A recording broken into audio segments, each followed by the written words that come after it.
Nós éramos os 7 ou 8, no máximo 10, da bancada da bala em 2003, 2004 e 2005.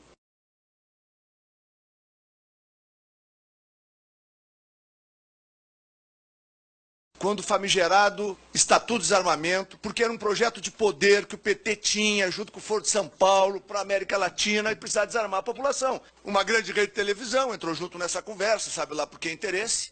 E o que nós tivemos aqui? Nós tivemos a votação, e nós que defendíamos a vida naquela época eram chamados da bancada da bala. Eu tenho muito orgulho de ser da bancada da bala. Eu só estou falando com o senhor porque quando eu era veterinário eu tinha uma arma da cintura, não precisei usar, mas estou vivo. E os PMs que atenderam a ocorrência foram esfaqueados pela pessoa que estava diante de mim. Vou contar, por exemplo, a história da vovó, da padaria da vovó em São Lourenço do Sul, 77 anos. Esta senhora foi afogada no vaso sanitário por bandidos, para entregar o dinheirinho das economias da padaria da vovó. A mesma dupla, um ano depois, tentou agredi-la de novo. Quando eles entraram no estabelecimento, ela tinha um 38, ela disparou, um deitou, o outro fugiu. Aí ela deu uma entrevista para as redes de televisão do Rio Grande do Sul, ela dizia: eu fui humilhada, e eu dentro daquela patente, que lá na minha terra se chama patente, eu jurei que nunca mais eu ia ser humilhada. E para manter a sua dignidade, ela precisou comprar. Ou ela disse que achou uma arma, que não era raspada, nada.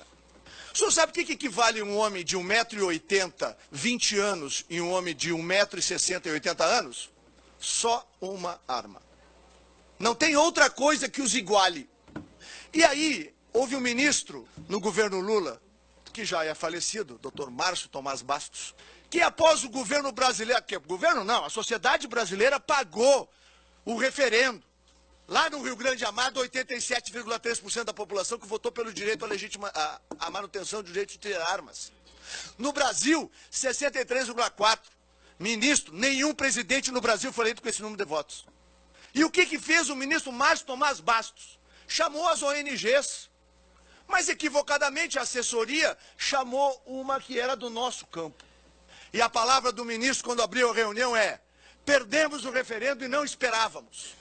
E quer eles queiram ou não queiram eles, era a sociedade brasileira. Nós vamos desarmá-los. E aí fez uma portaria que estabelece a discricionariedade na aplicação do Estatuto do Desarmamento, decisão política. E hoje, desde o governo Lula, e governo Dilma, e governo Temer, bota uma plaquinha imaginária na porta da casa de cada homem e cada mulher do Brasil. Pode entrar que não tem como se defender, ministro. E o homem do campo, ministro? Na minha terra, tem propriedade rural a 80 quilômetros da sede. Como é que a polícia chega? Aliás, a Briosa, Brigada Militar, tem 180 anos comemorados no último sábado, que é uma das forças policiais mais respeitadas e admiradas do país. Graças a Deus o senhor não falou da brigada. Por isso nós ia brigar feio. Muito feio. E eu quero defender o direito à legítima defesa. Porque nós estamos numa guerra, ministro. 50 mil mortos no Brasil. O conflito árabe-israelense, que tem milhares de anos, nos últimos 20 anos não morreram 10 mil pessoas. Com bomba, com todas aquelas coisas que nós assistimos lá. No Brasil, ministro, o policial puxa da arma e conta 1, 2, 3, 4, 5 segundos a disparar. Por isso que eles morrem feito mosca. Porque no Brasil não tem a exclusão de licitude formatada em lei. Hoje, uma parte da imprensa brasileira diz o seguinte: policial baleou agressores. Vai lá ver, era o policial enfrentando 3, 4 bandidos. Hoje, algumas redes de televisão romantizam o bandido e criminalizam o policial. Ou nós damos suporte para aqueles que são a última fronteira, ou nós estamos perdidos.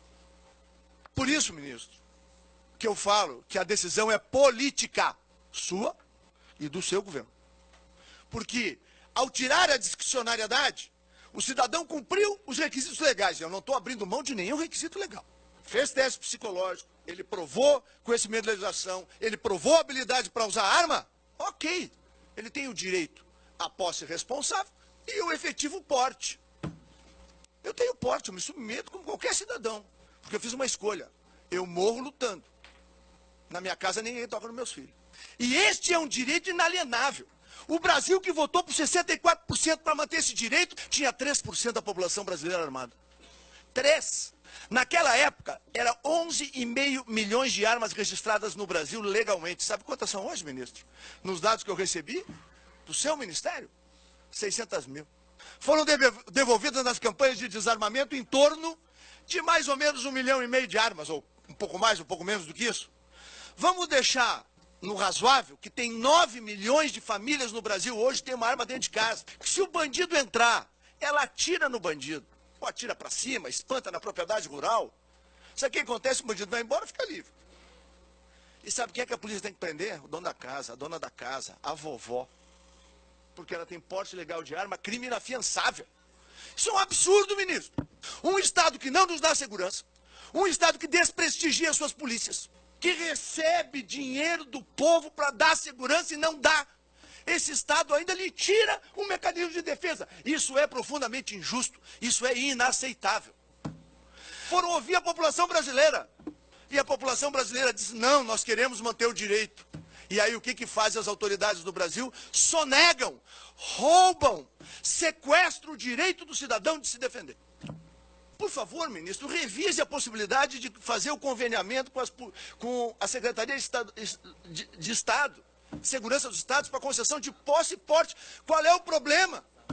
O registro e o cadastro continuam na Polícia Federal, mas isso seria um passo importantíssimo. Não pode o governo vetar o porte de arma para agente de trânsito, como foi feito. Foi ouvido o seu ministério e foi retirado do agente de trânsito o direito de portar o porte. Por fim, ministro, tem 1.200.000 visitantes no Brasil. O Estado brasileiro reconhece que durante o horário de trabalho dele ele tem habilidade, capacidade de ter porte de arma.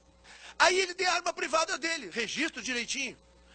E essa concessão de porte não é reconhecida. O senhor sabe quanto custa para tirar um porte hoje, ministro? O senhor tem noção? R$1.500. O senhor sabe quanto custa para fazer um registro? R$500, ministro. Ministro Torquato, eu sei que o senhor é um homem de bem. E eu lhe respeito. Vou lhe implorar em nome das famílias brasileiras, das famílias gaúchas que aqui me deram a representação. Por favor, ministro, precisamos arrumar e dar condição que o cidadão brasileiro possa se proteger. Hoje, o senhor oferece cordeiros para o holocausto da bandidagem. Obrigado. Isso não é justo e a gente não pode aceitar isso no nosso país. Obrigado, deputado.